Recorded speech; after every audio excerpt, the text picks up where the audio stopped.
If you all are looking to add some protein to your meal, this Murshidabadi steamed Moong Dal Bhapiyas is perfect. I had this once at my cousin's place in Kolkata, loved it so much, so thought of sharing the recipe with you all. Start by washing your moong dal thoroughly, soak it for 4 to 6 hours. After 4 to 6 hours, drain out all the water, add your ginger and green chili and grind it to a thick paste. Then we will whip this vigorously. Next we will fold in our peas, cilantro, salt and haldi, some eno or baking soda for that even lighter texture.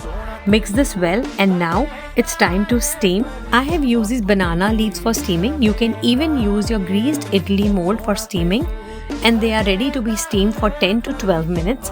Once ready, just look at them, they are looking so soft and fluffy. To serve, you can't miss topping these off with a drizzle of desi ghee and a pinch of red chili powder. Traditionally, this is eaten with neebu ka achar, hari chutney, some garlic chutney, or even some sugar if you want it sweet. Hope you like it. Head over to my blog for more detailed recipe and enjoy.